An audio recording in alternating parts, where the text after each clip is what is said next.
पिछली वीडियो में हमने देखा था कि किस तरह भारतीय राष्ट्रीय कांग्रेस की स्थापना होती है और भारतीय राष्ट्रीय कांग्रेस की जो अधिवेशन कहाँ कहाँ पे हुए थे, प्रथम टाइम कहाँ पे हुआ था और प्रत्येक अधिवेशन में क्या डिसीजन ले गए थे और उस अधिवेशन की अध्यक्षता किसने किसने की थी। तो ये सब डिटेल हम लेक्चर 9 में देखा था और आज स्टार्ट करते हैं हम लेक्चर 10 जो कि कांग्रेस का पार्ट 2 भाग है।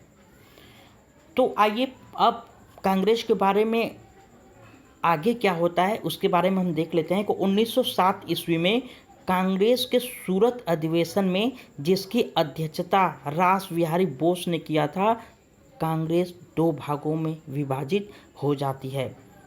प्रथम नरम दल जिसमें प्रौढ़ लोग मतलब मैच्योर लोग रहते थे और ये उदारवादी थे, और जो दूसरा दल बनता है वो गरम दल रहता है जो कि युवाओं की टीम रहती है और ये उग्रवादी रहते हैं।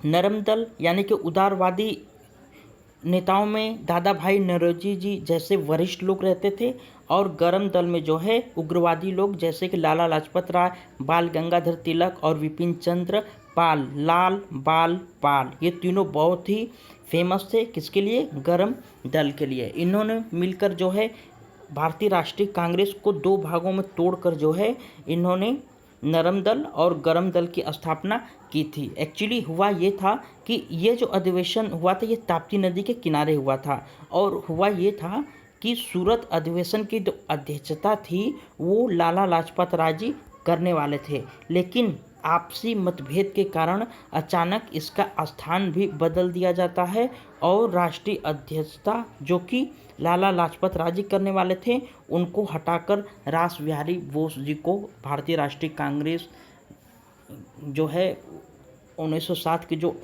होने वाले थे अधिवेशन उसका अध्यक्ष बना दिया गया था। इसी से नाराज होकर भारतीय राष्ट्रीय कांग्रेस को नरम दल और गरम दल दो भागों में तोड़ दिया जाता है।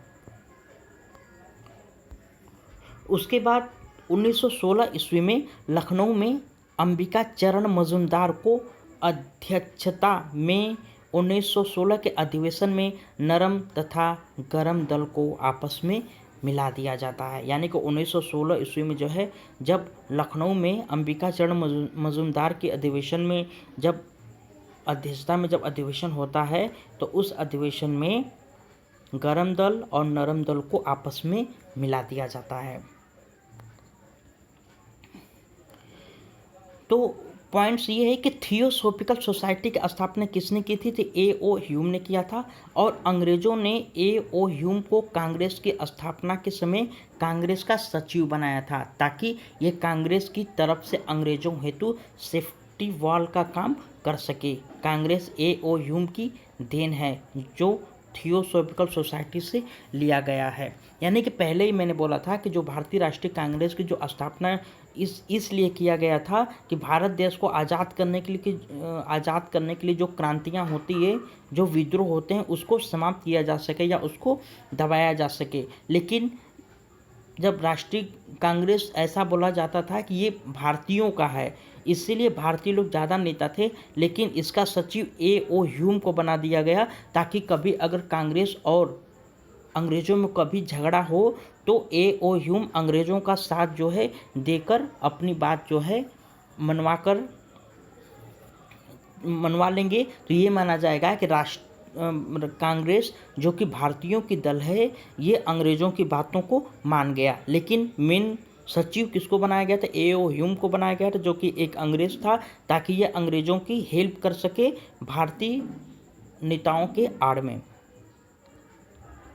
अब हमने तो ये बोल दिया कि ऐसा ऐसा था, लेकिन और जो लोग थे उनका क्या कहना था कांग्रेस के बारे में उसको हम देख लेते हैं। डफरिन थे, चूँकि भारतीय राष्ट्रीय कांग्रेस की स्थापना डफरिन के शासनकाल में हुआ था तो ऐसा कहा जाता है कि यह जनता के उस अल्पसंख्यक वर्ग का प्रतिनिधित्व करता है जिसकी संख्या सूक्ष्म है। किसने कहा था? डफरिन ने कहा था। डफरिन ने कहा था कि जो राष्ट्रीय कांग्रेस है ये जो संस्था है ये संस्था जो है जनता के उस अल्पसंख्यक वर्ग का प्रतिनिधित्व करता है जिसकी संख्या बहुत सूक्ष्म है। कांग्रेस अपनी मौत की घड़ियां गिन रही है। भारत में रहते हुए मेरी एक सबसे बड़ी इच्छा है कि मैं उसे शांतिपूर्वक मरने में मदद करूं। ये किसका कथन था? ये करजन का कथन था। और इनका एक और कथन था भारतीय राष्ट्रीय कांग्रेस के बारे में कि गंदी चीज़ और देशद्रोही का संगठन है। कौन? कांग्रेस।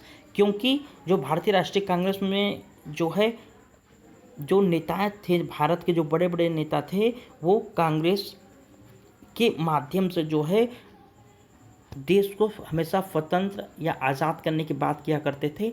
इसीलिए लोग कांग्रेस से चिढ़ने शुरू कर दिए थे। कांग्रेस वास्तव में डफरिन की उपज थी। ये किसका कथन है? ये व्योमेश चंद्र बनर्जी जी का कथन है। कांग्रेस डफरिन के दिमाग की उपज थी।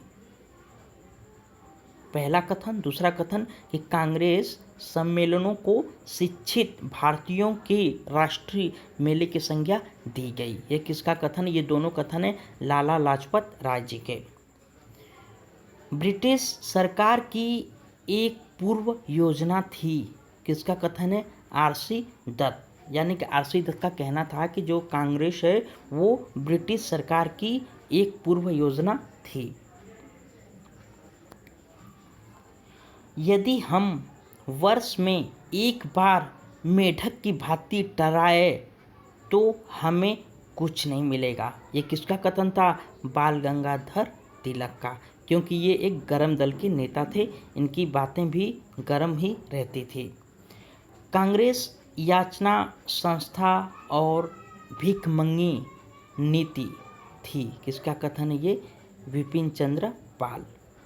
इनका विपिन चंद्र पाल का ये कहना था कि कांग्रेस के माध्यम से भारतीय नेता जो है अंग्रेजों से भीख मांगते थे।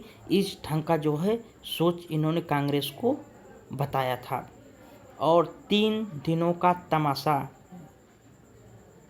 किसका कथन है ये? अश्विनी कुमार दत्त का। अश्विनी कुमार दत्त का कहना था कि जो राष्ट्रीय कांग्रेस है वो 3 दिनों का तमाशा था। तो गाइस आज के लिए इतना ही। नेक्स्ट वीडियो जल्दी लाऊंगा मैं। वीडियो आपको कैसा लगा प्लीज़ कमेंट करके बताइएगा। अच्छा लगा होगा लाइक करिएगा, अच्छा नहीं लगा होगा डिसलाइक करिएगा। Thank you very much for watching this video.